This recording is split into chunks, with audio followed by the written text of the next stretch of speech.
So thank you so much for having this chance, and I'm glad just to be also here to share my idea. The title may considering here that the Growth and Transformation Plan. This is the Ethiopian government plan for 5 years, and it is expected just to contribute for MDGs. So I just trying to see the strategic success of the plan and its contribution for MDG. That's intention. Hoping that the same sort of plans different African countries have, and that's why we're just trying to share also your experience in this regard. So the content to cover in this 25 minutes is just first to introduce about the plan and its implication for a long expectation of the result for government side and the business environment under which this plan is really undergone, and the GTP means that is a growth and transformation plan, objectives and pillars, just to give you some sort of insight in connection of its expectation to understand. And GTP strategic success would be contained in a highlighted manner in general perspective. And GTP's contribution to MDGs, just looking into each and every goals of the Millennium development, just trying to link with the plan and its expected contribution. And finally, we may conclude and recommend. So it seems somehow the continuation of Ms. Sion's discussion is simply to concretize some of the possible findings and success here in the country, just looking into how far we really expect also to achieve Millennium Development Goals and what would be also in the future. So I'm referring, even though there are so many sources of data in the world, and just trying to see also the same sort of findings, but I'm looking for the government data which is also published by Ethiopian government. So according to the Ethiopian Economic Update report in 2012, that is about just continuing for the last 9 years. It is about, on average, 10.7% GDP, GDP development, and it makes also the country 12th in the world as the fastest growing economy in our planet. So it seems something that there are also some expectations in the future when we are doing that way, maybe also doubled and tripled our effort, getting also some sort of achievements through time. So this achievement was also based on some sort of plans for the last 15 years, and especially the last 10 years. That one is that the given agricultural development-led industrialization was also one of the possible intentions of the government, just to articulate it to support with other plans, like that is the Sustainable Development and Poverty Reduction Program, because most likely one of the problems in Africa is that it's poverty, and 70% and more than that one is just in agricultural base, and most likely they are not also in a position just to get a food for their own possible family too, for some reasons. So that was also extended by the past step, that is the plan for the accelerated and sustainable development to end poverty. So because of this and other expectations, the country designed or articulated or crafted a vision that's most likely contributing for making the country in a middle income country. So I may just trying to describe that maybe later on. As I already mentioned, that the Millennium Development Goals are related or directly linked with the previous plans like the past step and even today that is GTP. And GTP, as I already mentioned, just was designed for 5 years, that is starting 2010 to 2015. It may cost about 75 to 79 billions of USD. You can imagine how far that is also somehow difficult for a poor country like Ethiopia just to get also those sort of resources. But to the extent the government is also committed just to get also this sort of encouragement for its development as a nation. So the business environment and the way that GTP, that is the Growth and Transformation Plan, implemented, one is that is success of the past step, that is previous 5 years of plan of the country, which was also recorded that the GDP as development indicator about that the economy grew on about average, that's 11%, which is also not as such expected in Africa, let alone even in most of the developed countries. So the infrastructure development is also tremendous, even though somehow questioning that the quality or whatever that the coverage. And the social services are also expanded to the extent, just covering also the education, health sector, water, and whatever that's the possible access. And the private investment is also huge, even that's leveling that 23.7% of the GDP from that of the internal sources. Sorry, Mom. Your mic is out. Oh, Yeah. So is that okay? oh, okay. Yeah. So simply just show with some data here that growth percent and percent that the given basic sectors, the agriculture 8%, industry 10, and the service about 14.6 in the last plan duration or period at the last time. And then just getting, but in some conditions have also some sort of limitation. So that's why in most cases we struggle for getting our objectives to attain, though there are so many difficulties which may impede our possible expectation and achievement. So among which that is a country's infrastructure base as not yet to the extent, it is also maybe common also for most of African countries. Extreme poverty and the unemployment is also one of the problem and the challenge for African leaders, and limitation of that skilled human power, and especially which is not focused in the country's expected possible areas and probably focusing on its own problem. And inadequate capacity for the domestic revenue collection, because one thing that is partially because people are poor, or the other one is that our system may not be also in a position just to collect whatever that is also to be collected. And huge investment requirement that is there because we are poor and we have also back or lagging infrastructure in others. And the low level of the domestic savings is also one of the problem, and high demand for foreign currency, which is also not possible for that of the poor country, which is more focusing on agricultural products, which is also not up to its own level even to determine the price in a world market. So this and other issues are also some of the issues whereby the GTP is also planned and to the extent somehow was also questionable by most of the scholars in anywhere in the world, and just for looking, is that really very ambitious or is that really doable in a given country? So I argue that is also doable and just getting some sort of achievements, and I hope that maybe also some of the possible inclination for in the future getting also accessing of the resource of the country and using that properly. Besides that, the limitation in maintaining the quality of services, whatever that the service, as I already mentioned earlier, that women massification achieved in education or having also any other possible perspective, but the quality is still under question. And infrastructure is also one of the issues that the quality is also under question. So instability in a price and having also limited commodities for export is also some of the limitation for a base for GTP. However, that GTP was designed probably to realize a given vision of the country. The vision of the country is that to become a country where a democratic rule, good governance, and a social justice reigns upon that the possible goodwill of the society, and once extracting also itself from the poverty to reach at the level of a middle income economy. That means 1,026 to 12,000 of USD per capita to register. So still that is in halfway the country, and we are expecting also in the future maybe that is about 2020 or 2023. That may be also the time just to read there. So to achieve this and to realize, the country designed a given plan, what is called that is GTP. GTP is having 3 phases. This is the first phase, and it may continue also next 5 years, and the last 5 years also then after.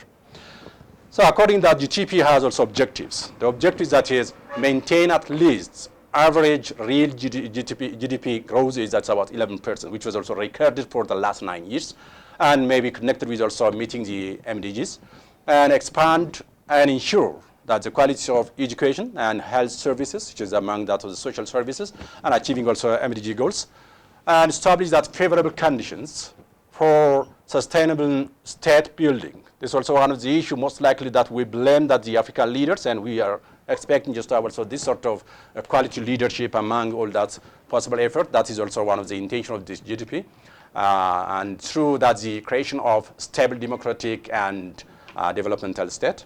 And I hope that development state is also clear. If you have any question, we will discuss maybe later on.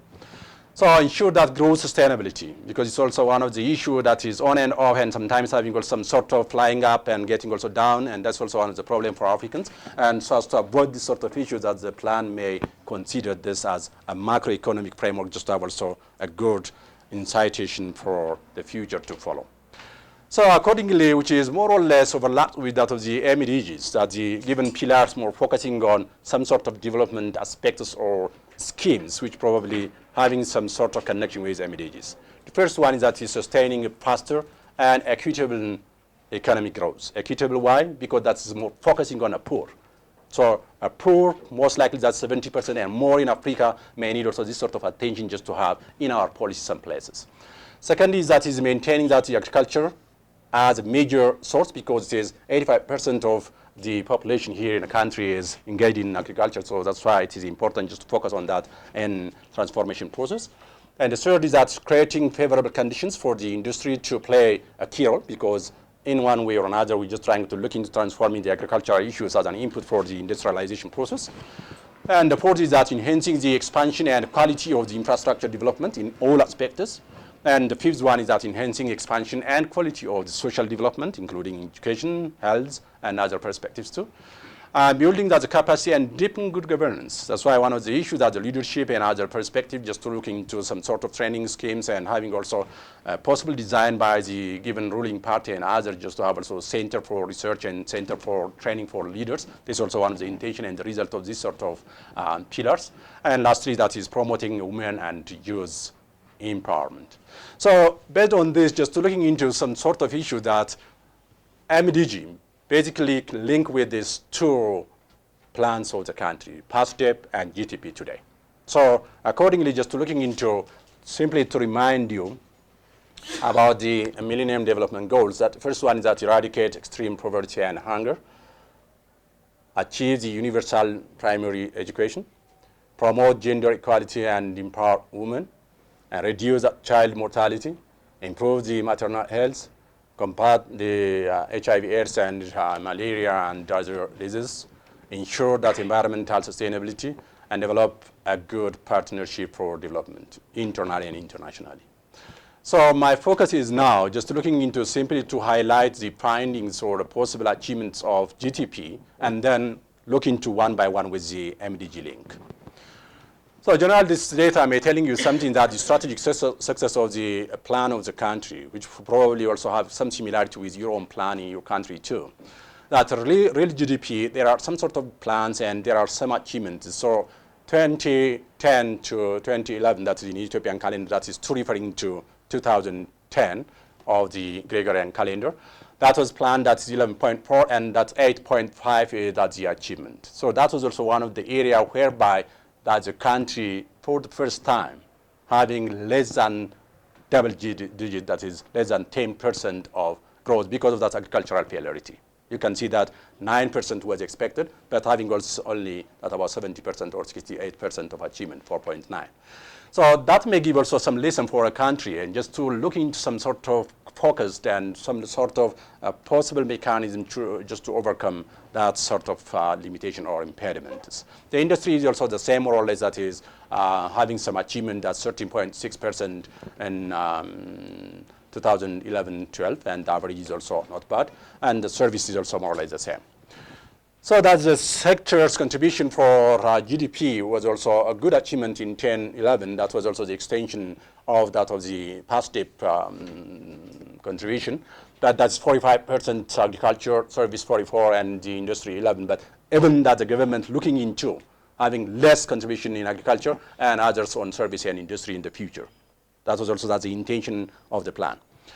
So you can see that the summary general to look in, and that as I already mentioned that the first one, but the second one, that per capita, we are expecting just to be in 2020 or 2023 that a middle class country that is over 1,000 USD to have a per capita income for a citizen, but we are not achieving that 513 USD even today. So it is expecting just to have longer time just to looking into at least to lift up this sort of achievements. Gross domestic capital formation is also good enough. That is about, on average, just looking into 34.6 at the end of next year, but still it is achieved by 34.6 today. So actual in 2011 and 12. So even though that may seem somehow ambitious, or even for some that is over ambitious, there are some sort of achievements. But I appreciate even that the Africans having such a plan and looking into some sort of mechanism to check and recheck whether they're really on track or not is also a good start. I think we take that the lesson in the future even looking into further. I think these data, directly or indirectly, I may just touch in other perspective, but it may show you also some sort of achievements, and that may be also discussed later on in our MDG goals. So let me see that the GTP and the first goal, that is Millennium Development Goal 1, that is eradication or eradicate the extreme poverty and hunger. So the country with a given plans just to link that the given youth and women with different programs, like here that the integrated development programs and the micro and small scale enterprise development programs, which was also a missing element for long for Africa, because it's also a good instrument for any achievement or development because we are focusing on poor. So accordingly, that the given achievement in poverty and welfare, you can see here that a total poverty head count in percent, that was also planned in 27.7 in 2010-11, and actual was that is 29.6. So it is somehow near to the given expectation. And 2011 and 12, that is about the achievement is 27.6, which was better. 38.7 before 5 or 6 years of this sort of engagement. So it shows something that there are some improvement just to reduce the poverty line, I mean the individuals in under poverty line, and that may also contributing for development in the future too. Second, the food poverty, the second target of the first goal, that is the food poverty head count. This is about achievement in 2010, 33.5, and in 2011, that is about 32.7, but it was also expecting 25% to have, and that may be also next year or after 1.5 years, expecting that 21% to achieve. So my argument is here, we are not absolute, or that the government is not absolute, or the plan is also not up to the level satisfactory enough, but it is a good way just to take a lesson and to look into that perspective. Regarding to the unemployment, especially the urban unemployment is also one of the problems in Africa, and most likely that the agricultural area may engage one or the other family members. So it is also 20.5% was in 2009, and by 2012 that's about 17.5. So it shows something that tremendous possible contribution of the plan for any decreasing level of the unemployment in a country too. The second one is the GTP and the MDG 2, that is achieve universal primary education. And which are just trying to see that primary school net enrollment is about reaching today about 85.4.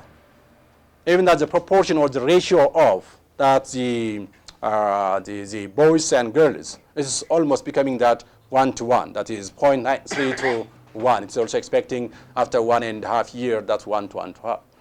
So thinking about that as a poor country, just having also that the building of the given schools, that's the high school and the elementary schools, that you can see that the possible variation 2010 and 2011. So in high schools, 200 schools are built in 1 year. For a poor country, I think it is also a good achievement. That's considering maybe some sort of limitation could happen. And thinking about that of the elementary school, about that is more than 1,000 schools are built in a given year. So you can imagine how difficult it could be for a poor country getting also mobilizing of this resource, but this was also achieved. The third millennium goal is that is just having the gender equality and the empowering. So even though there are so many factors, I just trying to look into one of the factors, which is also concerning that a parliament proportion. So the proportion of the seats held by women starting from 1997, which was also 2%, and today we are claiming about that 27.8%. So it is also expecting a next possible election over 30% to have that sort of engagement. So it's also a good achievement and getting also somehow in the future to increase. So furthermore, that this is a power empowerment of in politics, but in economics, that's also one of economic empowerment is that 119 cooperatives are also transformed into a micro to that of small and medium scale. That is during this plan time. That's for the last 2.5 years. And thinking about that, over 1 million or 1.5 million women have also access for credit, so that just have that economic power in their household and wherever they are. So furthermore, GTP and the fourth goal, that is reduced child mortality, most likely linking with that the health center. And the primary health centers coverage is that's about expecting 100%, that is 96% is already achieved, and that is also 93% in 2011. And under 5 mortality is also reduced. That is about 88, even though that's the world may be expecting that less than 40%, but we are somehow lagging, but it is also a good possible start. Infant mortality is about 59, but the expectation is about 31, and probably that's also one of the challenges maybe in the future because of different reasons. One may not because of that the possible failure of the plan, rather maybe the mindset of the people, and having also a different possible expectation to manage their children. And the pentavalent and other possible vaccines are also about reached at 84.9, and it is also expecting 96% in the future too. GTP and the fifth goal, that is improve the maternal health. Still, that is also on average in sub-Saharan, it is about over 770. And still, that's a good achievement in Ethiopia here, 676, that is in 2010 and 11. I couldn't find also for 11, 12. And the contraceptive possible mindset is improved, but the use is because of cultural and other possible taboo factors, having also less possible distribution. But births attended by skilled health personnel, that is in any health center, is increasing time to time. That's about achieved today 20.4%. That's also expecting in the future to have that 62%. The sixth goal and the GTP is also that the combat the HIV, AIDS, malaria, and other diseases, and just looking into the transmission is somehow decreased time to time. That is, the actual finding was in 2010-11, that's 2.4, and which is also improved by 1 year, that's 1.3. And the TB case detection is also one of the issue because people may not going to the center and telling they have that sort of tuberculosis or whatever that's a possible problem. That's also improved in the future. That today that was also achieved about 70%, and may expecting about 75% to detect. Including with the possible facilities that the number of HIV/AIDS counseling and service centers in a given particular year, that is increasing by 500 centers to facilitate and maybe getting also more support for poor and any part of the society. So finally, when we are thinking that GTP and the MDG 7, that is in the enduring that the environmental sustainability, there are so many projects in a country, and one is that 6 projects and a given climate change perspective, and there are about 40 environmental conservation projects and 97 words to address and make more access. And this is most likely contributing for the carbon neutral economy to build and just to be more attractive for FDI in that regard from the world for a given country. So there's also a good contribution. So this connection, even that the AIDS goal is also well achieved directly or indirectly, especially with African and with that of the rest of the world, having also good collaboration and partnership and the networking, and the country is also well improved today. So based on this, just to consider generally to conclude, Ethiopia is in a continent which has also a good future in coming days, and where that economic growth rate is rapid with average of that 5 to 6%, and probably that's also one of encouraging just to use the potential and focused of the given policy. Ethiopian government is also embarking the possible intention and having that for poor to do and focusing on the given allocation of the given resource.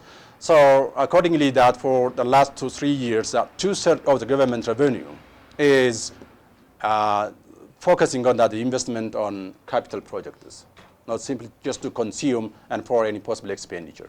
So that might have also some sort of inclination in the future to give an opportunity for the country to develop. As I already mentioned that some of the given data already presented, and I think if you have any question, I will be back. So the GTP has also set the higher growth and investment targets.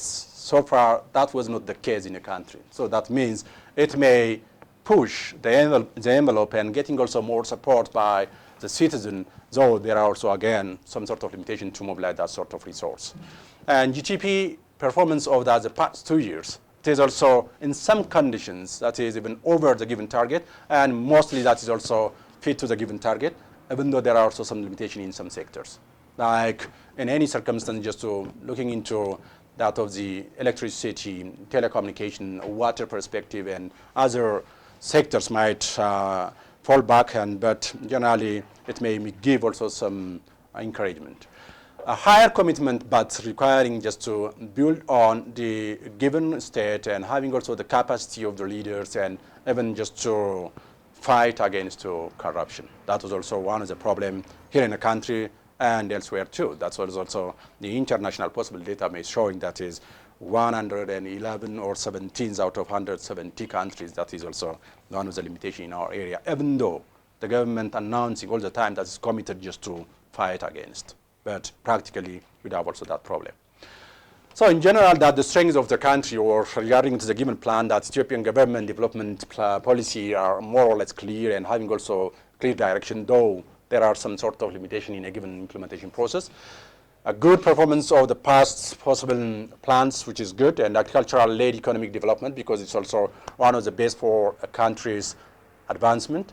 Empowerment of the women and youth is also most likely working on and getting some sort of improvement. Achievement in a social development effort is also encouraged.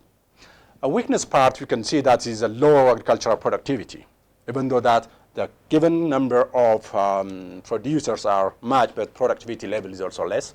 And low quality of coverage of the infrastructure and quality and coverage. Financial sector remains small, fragmented, and lacks also depth. That's why sometimes we have also a fear just to give an insight or an opportunity for outsiders, and that's why it is so difficult for a country even to develop and getting more resources. And institutional capability and especially skilled human resources is also one of the problems in some areas, and especially in technical issues. High unemployment rate and corruption is also some of the problem. So based on this sort of conclusion, I'm just trying to there are some sort of challenges here. That the challenge, though, that is also discussed directly or indirectly with previous slides.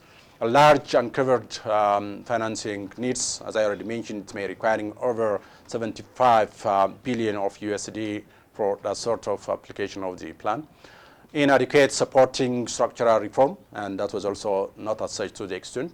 And capacity limitation in all perspectives, as I already mentioned, especially skilled human resource. And work culture is also most likely the problem for Africa too. And less emphasis for the private sector, and which is also maybe because of the nature of the developmental state, or having also that the government may has less link with this private sector. Lack of the privatization would be also some of the given threatening perspective for GTP needs. But there are some opportunities which could be also some exploited for coming some years. The natural resource potential, as we already discussed by previous speakers, that Africa is also rich in most cases in minerals and other resources. Human resource availability, in number at least, and market size and the geographical location, that the country just to focus for other possible linking countries like the Middle East and the Eastern or the European countries too. And political stability relatively and peace. But there are also threats, as I already mentioned, that more dependent on the borrowing and high dependency on the weather conditions, like the agricultural perspective. So based on this, that's just trying to see, there are some contribution does. We may just trying to focus on and just to manipulate our resource and to the given proper direction and just to use that potentially for best of the development of the country or elsewhere in Africa too, we can use the same sort of lesson. So I recommend that just to looking into any source starting from the country itself. So we have to mobilize a great saving in a country. That was also a possible achievement for the last 2-3 years, and I think that's also possible in the future to mobilize that one. And the government should also diversify and increase the export sector and probably focusing on and just trying to identify the competitiveness of the country in any circumstances to have also a competitive advantage wherever that is also engaging in any exchanging process. It can be also including in Africa too. And over the past few years that Ethiopia, based on this plan and other possible attempt, attracted most FDIs, and it's also possible just to enhance this sort of attractiveness in the future. So for this, we have to make more clear our policy and getting also any possible engagement for a betterment of its possible and comfortable scenario to create in a country. And regional integration is also good, just having also COMESA and other possible integration, and we can exploit this. But to exploit, each and every country should identify its own possible competitive advantage. Not necessarily all the time just to look into that as a monoculture and producing the same possible product, then expect to have also a market in Africa too. It is not possible. That's why each and every African countries like Ethiopia may expecting to do their own homework and trying to identify where to be really good enough. Because of that, the comparative advantage would be also one of the attractive mechanisms for exchanging. And finally, that Ethiopia possesses that large tracts of the productive land with access to water. And then we have to looking in that should be transformed to work in the direction to be also a food basket for Africa. So for which we have to design a good policy and trying to exploit also this potential. The other could be also one of the issues just to mobilize a given resource in a country is just to have that of the capital market, and especially that is secondary market is missing here in a country. So if the government working on that and just using also that opportunity and involving each and every citizen, then that would be also much appreciated because that may support a given plan to be more successful in the future.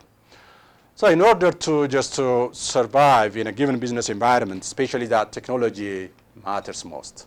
That's why we have to focus on the technological transfer and probably invest on the given human resource, especially in technology area.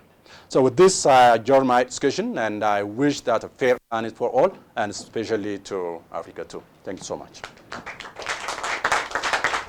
I want to thank this presenter for the paper, which is more technically oriented with a lot of mathematical facts.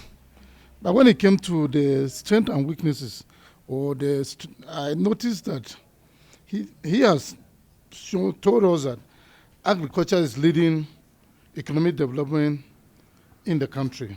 And then, on the other hand, it's also telling us there's low agricultural productivity. That's a bit, I want some clarification, please.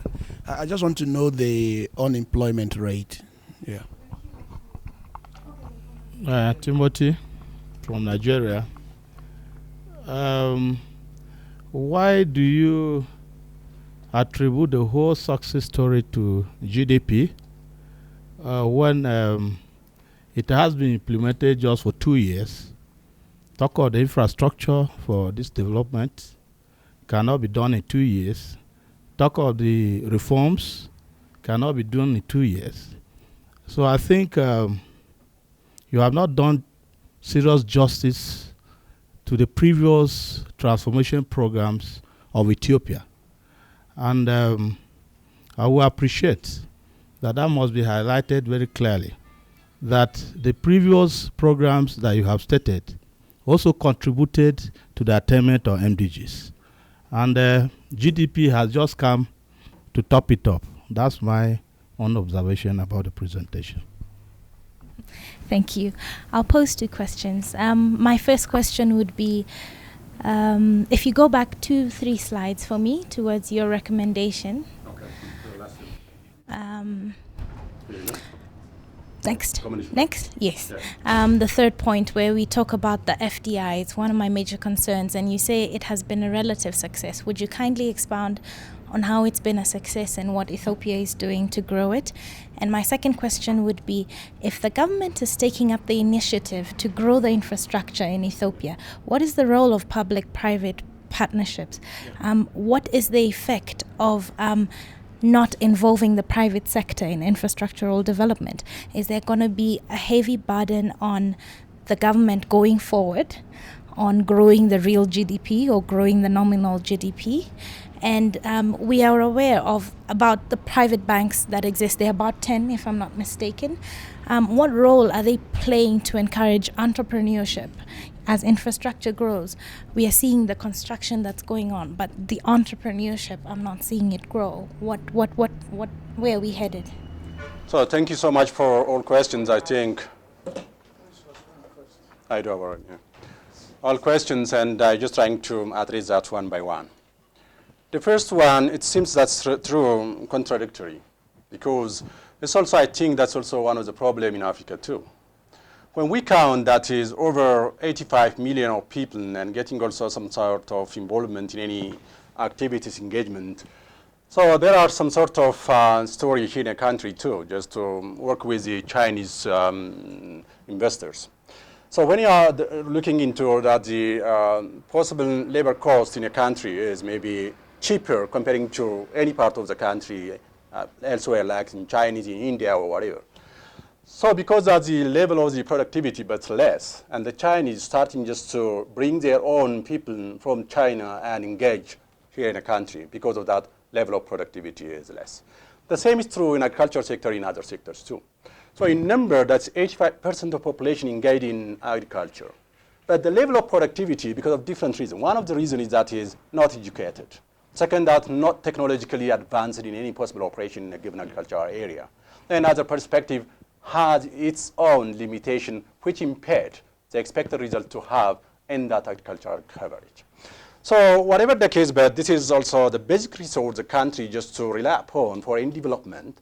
That's why a given policy focusing on agriculture, because it is the base for its advancement. That's why today government may looking into a different policy and technically involved, just to introduce some technological package so as to improve the productivity of a given land. So it is so scattered lands and maybe processed by the household and shared by the whole family members, a very limited place. So there you have to invest more just to improve this productivity. That was also one of the limitations so far. But still, the government working hard in that direction just to improve the productivity with a limited resource to have a best possible achievement in the future. That is also, seems contradictory, that's also contradictory, but the government should identify this sort of limitation and work on for a betterment. Second, that the unemployment rate, as I already mentioned in one of my presentation, that is about 17.5% is as the achievement here. Yeah.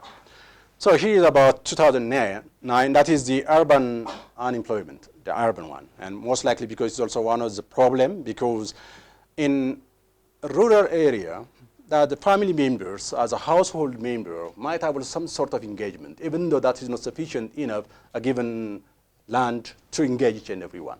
So to identify who is who and having also that possible unemployment rate is sometimes difficult. So my focus is here. Rate of the urban unemployment may be reduced from 20.5% in 2009 in 2012. So that the possible reduction seems somehow limited, but it is a good start, and that the government more focusing on some sort of programs and mechanisms like working on, that's a missing element, what you call that is a micro and small enterprises. Engaging individuals, even including graduates, in some sort of micro and small enterprises so that just to fight against the unemployment. So the rate seems not as such just huge as a contribution, but for me, as one of the African countries, just reducing by 4% of the unemployment in urban area, that is also really sufficient, because most likely, think about the given data in Africa, because of that, the increment of the population, there is no any change in a given unemployment rate, which is very common for most of African countries. So I think it is also a good engagement, though that's also to take a lesson in the future just to improve how to increase this sort of contribution and reduce the unemployment is also the case. The other issue that the possible contribution, that's also my acknowledgement first, just to looking into that, the issue here, that the given achievement, that average 10.7, even that 11% for the last 9 years, as I already mentioned that GTP, this plan, is starting in 2010 and 11. So considering that 10 years back, that was also possible contribution of other plans too. That's why this also that's the acknowledgement, just Addis, STPRP, and PASTEP contributing a lot. That's also the case as a possible base. Here we can see GTP was conceived and formulated based on a development experience so far. That's past data and so on. That's true. I can just concern and agree with your concern. Regarding to the FDI, there are also 2 or 3 questions more. FDI, that's also one of the intention. I think you might have some exposure regarding to the effort of the government too. That was also one of historical turn for me, that having that the policy direction may be changing by the government. That was the possible representative elsewhere, which representing the country, that is ambassadors. They're not simply just looking into other possible relations like the political relationship. They were assigned just to focus on the economic and cultural relationships. Based on that, in all the time, they do have some sort of conferences and working with the different possible individuals, investors in different countries elsewhere, and trying to attract and making sure building that the image of the country. The same was true for officials here in the country, the ministers, even including the prime minister, going around the world and talking about who is Ethiopia, what is the opportunity here to come, and what are the possible facilities and the policy direction and so on. That was also engaged for the last 10 plus years and getting also some sort of appreciation by different investors and coming here in the country too. Besides this, there are policy directions which are also clear just to give more opportunity for any investor coming here in the country, like the possible tax holidays, just having any facilities in banking sector for loan, and having also any direct support, minimizing of the tape rate and the possible limitation of the administration, and involving even just in discussion just to identify and articulate the possible policy which probably support for any investor coming here in the country. That was also the case, and still it is also expecting just to work in that direction, and especially there are also some sort of limitation, even though that the PDI is also attracted and to contribute for the country's development in 2 perspectives. One is that in terms of technological transfer. Second is that creating jobs. Most likely the best jobs may be still engaged by those of the given outsiders, and that's why that's a possible contribution, especially management transfer, technological transfer is poor. In second case, in most cases, that is the remittances or other possible agreement just to get also a possible transferring of money as hard currency from the country to elsewhere, that is a possible headquarter of the investors. It may affect also negatively the country's development too. In this direction, that the government should agree on those issues by making more clear what is that really the expected contribution of each and every FDI. So I think it can be also possible, and I may expect also that to have more engagement in that regard. Finally, that the private-public partnership, there are some attempts, but just thinking about the given policy direction of the government. A government may claim, I am the developmental state, like the Japanese do, like the Chinese or Indians and South Africa and Botswana here in Africa too. So we are thinking that the characteristics of the developmental states, that the state takes its own possible leading capacity to direct the economic advancement by looking into using the resource, and especially a partnership with labor, the industry, and probably government agencies. So private sector is secondary for developmental states, because that's the very principle of the developmental state is just to be also autonomous, and especially designing of the policy and having also giving a direction of economic advancement. So even though there are some sort of this sort of a policy direction or a mindset of the government, still but working with the private sector in different scenario, like working on the infrastructure. Even instead of inviting also any international firm for any development of the infrastructure in a country, the government work hard to give priority for indigenous companies. Because the second principle of developmental state is protecting the indigenous companies and support to develop. Because ultimately, they have to share also directly or indirectly some sort of developmental issues of the country. So in this regard, there are some sort of policies, some sort of projects which probably engage both the private and public. But for me, because my background is also business, I am not satisfied with that, because it is also a very engine, because as a given government policy saying also an engine is the industry, an engine is at the private sector, but practically in our policies have some sort of limitation. So we have to more liberalize and giving also more chance for the private so that just to exploit that potential, it lacks still. So I may expect that was also my recommendation. Work with that is a private one. Yeah, the policy directions and having also mindset, appreciating also that the private sector, considering that truly this is an engine for development that may lack in our country or in our policy. So that should be also worked out in proper manner. And finally, one of the issues that is the private banks and the entrepreneurship. So entrepreneurship is one of the issues in some cases just linked with the mindset too. Entrepreneurial thinking is somehow related to the risk issues. I think you know some cultural professors or experts in the area having some sort of leveling of the African nation, including Ethiopia and others. The people might have also a highest level of uncertainty avoidance. Among that's a possible study showing that in Ethiopia, for example, that's 67%. When anyone is also avoiding any risk, that's uncertain things, then not possible just to be also entrepreneur. So entrepreneurs are that risk takers and taking also in any circumstance just to engage themselves in any. So it could be one of the case. Maybe our mindset, we avoid risks and getting some sort of protection so as to avoid any sort of failure because our resource is limited, one thing. Second thing, that the possible infrastructure and the government policy has also its own limitation, even though there are some sort of inclination just to support the micro and small enterprises and engaging the poor and so on. But to create these issues, one thing that you have to facilitate possible incubation. So incubator centers are not common in Africa. Maybe that's in South Africa and Botswana and some numbering countries may involve. But when you're thinking, for example, Turkey, a big city, like a city, is at the center for entrepreneurship, involving individual, the young people, and developing the projects and support just to flourish new ideas. We are not in that position. Most likely we do have also some sort of engagement just to give a bread. So I think that is not that a good way just to act that for me, like that of aid coming from elsewhere. Just giving also a bread for a guy and getting also to sleep. So we have to challenge that the youth.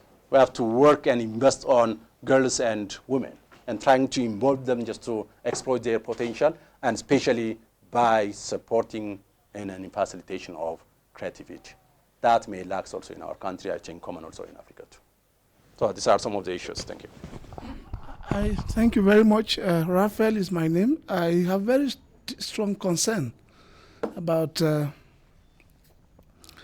presentation we had yesterday at the Ministry of Foreign Affairs, the information that we got, and then the support that your presentation has given to it also. When the officers from the Foreign Affairs talked about Ethiopia is achieving the goals, yeah, I was really very worried about that kind of statement, because I was here about in 2007 or 8, and I visited a few areas, and I'm back again. I've noticed some relative changes, but those figures we are given and the reality on the ground don't seem to flow together. Yeah, when I enter your taxi, I relate with friends here, I see a huge gap between what we're being told and the reality on the ground. And then when I look at the figures you've given, yeah, I'm worried by the fact that, for instance, on the issue of achievement of MDG 2, the figures I saw here were more about building of schools. Yeah, when you build schools, maybe 1,000 and something schools, you said, it creates access. I don't know whether that translates into really giving primary education, just having access to primary education. Yeah, because we may really have a lot of children in school. Are they really in school? I didn't see anything on the issue of capacity building of teachers, issues of curriculum development to meet contemporary challenges, the completion rate and progression to higher levels. Yeah, are the children really finishing primary school and going to secondary? I didn't see much in that area, so I have some concern. Then second point, your report on women good again to report about a number of seats women are occupying in parliament. Sounds very good, but what does that translate to? Are we having more women-friendly policies? Laws are being made that now really empower the local women in the village. These women, now are we having more women seeking for elective position? Because a few women have been given parliamentary position. So I know this is the targets given by the UN, but I struggle about us being carried away by figures. That we should look beyond those figures, that 50% women are in parliament. So what is that really? They are the indicators. But you see, if we just get carried, it's not like we want everybody to have a first degree. I can actually issue certificates here. You understand? But is that enough? Because I've issued you a certificate, because we want every African to be a graduate, and then maybe University of Addis just issues us a certificate for spending 3 days in Addis. I don't think it's good enough. We must question the content of the certificates that we are being issued. Otherwise, we'll be in prison again. We'll be imprisoned by figures. And it will be very dangerous if we are in prison again at this time. Credits to women. What do these credits translate to? How well are these women using the credits? What is it? What can we see as evidence of this utilization of credits by the women? Sorry for taking much. In my community, some years ago, I created some attention around the issue of HIV and AIDS. Okay, around the issue of HIV and AIDS. And a lot of people got interested in carrying out programs of HIV and AIDS. Then there is access to counseling, there's access to treatment, and whatever. But unfortunately, when I traveled back to my birthplace a few weeks ago, I noticed that the presence of treatment opportunities have not reduced the spread. In fact, I see now more healthy carriers who are now very effective. They are spreading it more, donors, yes. And I noticed that the presence of treatment is not reducing the spread. In fact, it is now increasing the spread. So I'm really worried about when you report only about the number of persons and centers created. We need to look more. Are these centers really reducing the spread, or it is fueling the spread? Finally, the second time, Okay, sorry. I'm sorry. The issue here, I worry about the issue you raised about private sector involvement and the stand you took and some other things we have read about the country. Yes, I fear that Ethiopia may be looking like a closed society. And we need to be very careful about this. If it becomes very close, and this is the headquarters of Africa, then the tendency for Africa to be closed is very high. So if other sectors are being knocked out and everything is provided by government, because I think most sustainable development requires open markets, private, that public services should be provided by the private sector. Because we see in many countries, government is not doing good business. Government businesses are not succeeding in most parts of the world. So if government is doing businesses here and is the main driver, we may be running on a false impression and we may get to the middle of the river and it may collapse. So I do hope that we can talk more to the government to open up and allow private investors and other stakeholders to get involved in provision of essential services and not limited only to government. Thank you very much. Okay, so my name is Harui. I'm from University of Gondar, Ethiopia, and I thank you, the presenter, for his excellent presentation. But my concern is about the figures that we have been talking about. And in fact, I was worried because this could be a misrepresentation, but it's not his problem. These figures are figures from the Central Statistical Authority from Ethiopia, the Ethiopian government. So the government is giving marks for itself. So whenever it gives marks for itself, it just gives higher marks. But in 2005, there was a study which was undertaken by the Christian Relief and Development Association. And that study studied urban unemployment in Ethiopia. And it was more than 40%. But even that was not actually correct. But after 2009, the government closed the door for all civil society, and there is no one who has funds to make grassroots studies. So the only source of the figure is the government. So what we are told in the TV, what we are told even in researches, and what we see in the ground is actually different. So our bosses are they are very pleased to say that, okay, we are achieving this and that. But where is this figure coming from? This figure is coming from the government itself. So if you give a mark for yourself, how can you expect you to give less marks for the actions that you have actually done? So that's the source of the problem, I'd say. Thank you. Timothy, once again, from Nigeria.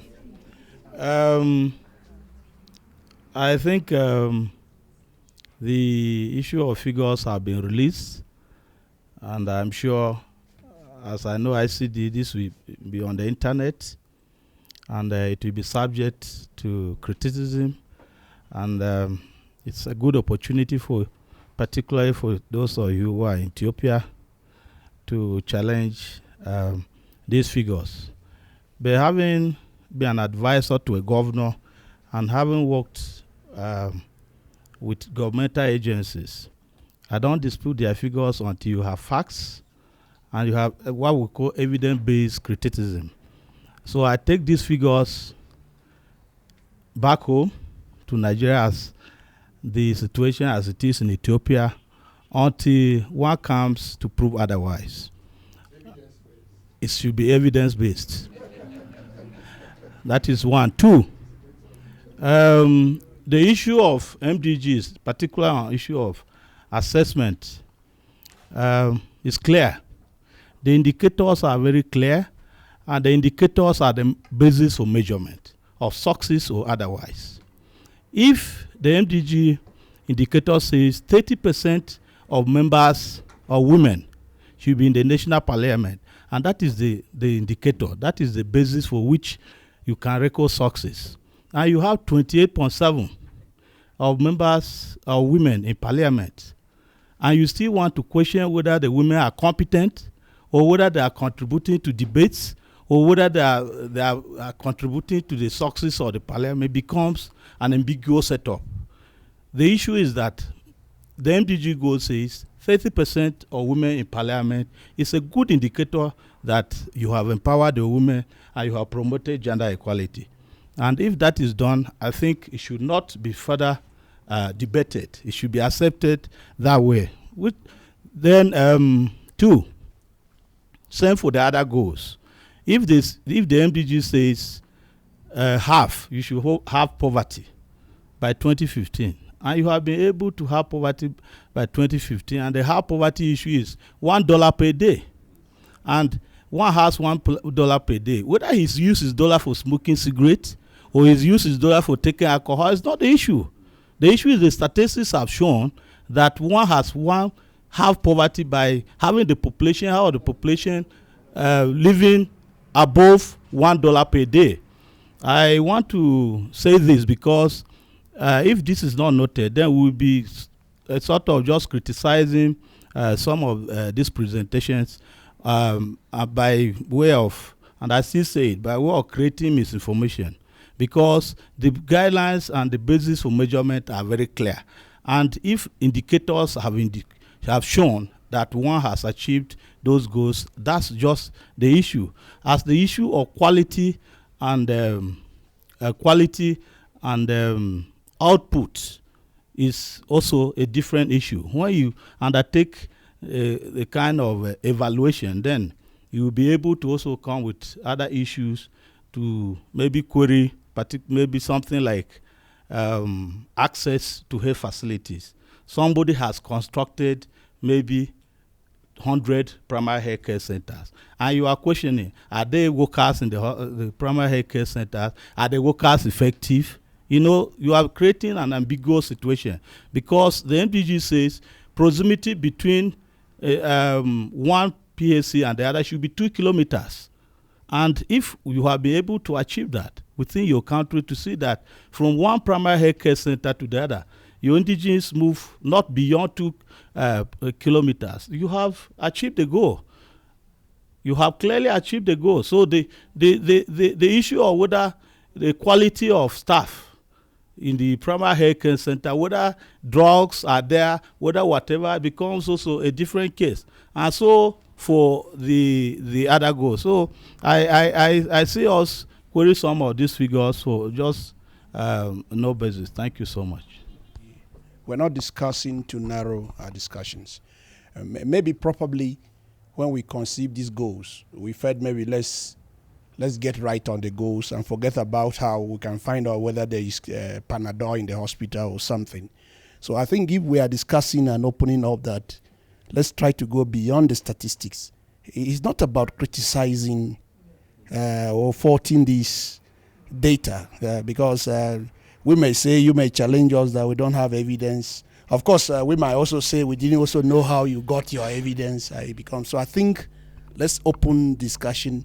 Let us worry more that beyond the issue, that is why in the post-2015, I guess, in trying to look at these things, we could also have the software side of trying to actually see that how many bears are in hospital, how many bear sheets and that. So I don't think it's the emphasis on expanding this discussion is out of criticism, but to see how we can begin to think in qualitative terms too.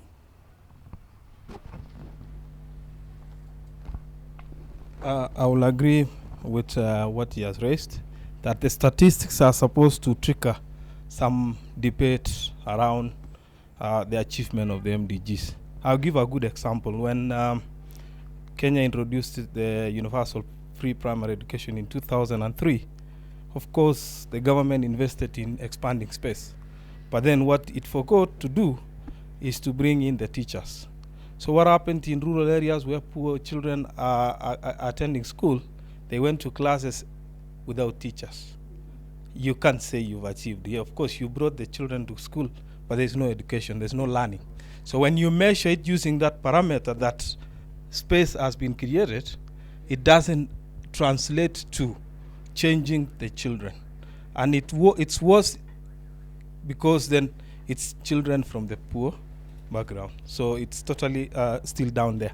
I wanted to ask, when you said the government is pushing the agenda of development, what level of foreign borrowing is injected to that, so that we see whether the future of Ethiopians will be paying more debts as opposed to acceptable standards. And then secondly, what is the ease of doing business in Ethiopia when the government is the one controlling it? Does it allow, I'm a little bit, I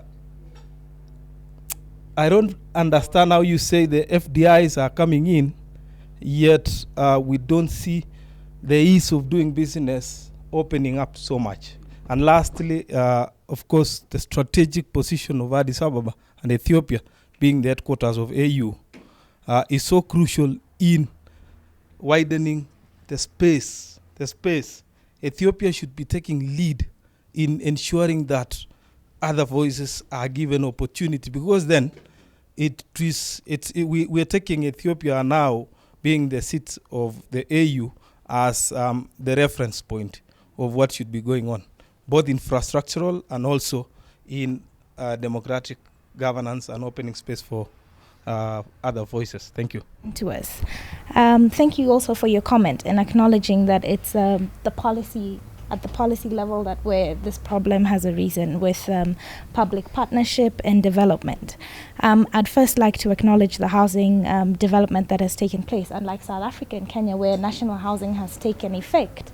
And the government has gone ahead to build houses for their civilians and do away with the squatters in the slums. Ethiopians have accepted to move in. But it raises a very crucial concern of a sense of entitlement. A sense of entitlement whereby if you can provide housing and compensate them and tell them the government will do 1, 2, 3 things for you, it becomes a rippling effect and a problem in the long run, whereby if I do not want to fend for myself, and that's why I raised the question of entrepreneurship, whereby if you learn to fend for yourself, the minimum wage for a cleaner is about 40 birr, if I'm not mistaken. I don't know how much 40 birr can buy for you today. And that is a concern, given that if I go home and I know I will sleep in a beautiful home that has been built for me by the government, not beautiful, it's a standard home, it creates some sense of entitlement in the long run, that I will ask, if I can be given a house, what more can I be given by the government? So if we shift the policy from creating this opportunity that is lacking, we shift from having the government only sustaining development without creating partnerships and promoting entrepreneurship or business development, having the government telling the people, we are going to serve you as the platform, as a facet to promote development, rather than just engaging in development themselves. As a developmental state, it's understandable to be at the forefront of development, but there's the problem that I will be entitled in the long run. It is very evident in South Africa, and I'm sure you're aware of it, that they build houses in Cape Town and they had the Cape Flats done away with, whereby they agreed to continue living in squatters and slums, whereby one family shares, 15 families share one toilet. 15 families could constitute 7 to 8 people on average. And they have been built for homes with electricity and water, and all they needed to do was create some form of income for themselves to be able to pay the bills, and the houses would be sustained by the government. That's one of my major concerns. And to back up what the gentleman had mentioned about the headquarters in the African Union, besides being a host state or a host city, we need to see Ethiopia move away from just being a host and be at the forefront and market Africa and market the East African region, and in turn market the continent. Securing FDIs then in turn would not become an issue if we move away from having just a host state.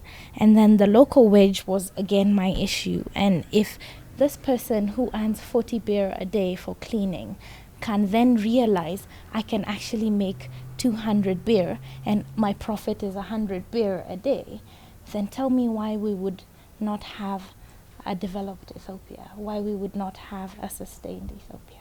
Thank you. One thing I have to make more clear, I am not from the government side, by the way. I am the university professor, and I'm working with that of my background of MBA and MA in economics, and I'm also assistant professor in my area. And as I already mentioned, as a given practice are the practice which probably published by someone. So as I already mentioned in my first sort of discussion, there are different sources of data. We can go for World Bank, IMF, or whoever. To believe either of them, I have to have some sort of evidence. I have to have my own research and getting also some sort of backup. So second, my intention is, whatever that the numbers may telling me, I do see some sort of promises of the states of Africa to develop their nations. That's my sort of issues which is underlined. So based on those issues, like as you already said it, and others maybe also discuss on those issues, regarding the quality, it could be also my question. Thinking about that, the numbers here, even looking into like higher education institutions. In Ethiopia, that was only one university for the last maybe 40 years, but once in a time, we're blooming with different universities, having that is 30 and plus. So this massification was very crucial and very important for a country, because at least to give access for each and every one who may complete the high school. So whether this is a time or this is late is under question, but we have to do something in equality. I am not the one as a poor country can afford just to have a copy of European books here in a country. I am not. If I were in a position of prime minister, I have to start from first day just to work on equality, because as a poor, I can't afford just simply copy for American or other thinkings. So I have to link with as the country's basic problem. That may failing. So still here, even in Addis, the surrounding Addis, we are planning to have 13 universities in 2 years, 13 in one city. You can imagine how far that is also somewhat challenging in its resource. But still, accordingly, simultaneously, we have to work for equality. So that's why sometimes we have to appreciate something, because that's the Ethiopian condition before maybe 20 or 15 years. It's almost negative, not even that is plus in any sort of our measurements. It is negative, below zero. So whatever that's a failure, whatever that's a possible attempt of the government, it has some contribution. So first we have to learn to appreciate those sort of attempts. The same is true any country in this planet. That's why based on that, then, as expert in the area, as professional, we have to contribute something. So that is true. I can't even challenge all those numbers, like you do or others maybe did. But for me, even this sort of encouragement, this sort of commitment for a poor country, instead of even just taking for their pocket, for me it is also one way forward. That's why now we have to look into and working with and just trying to enable individuals to go for their own rights. As already Professor may be saying there, that private individuals might have also less right. Right is not given for me. Right is born with me as a free individual. This is up to me whether to challenge my leaders or to accept and just to give my backs. This is my choice.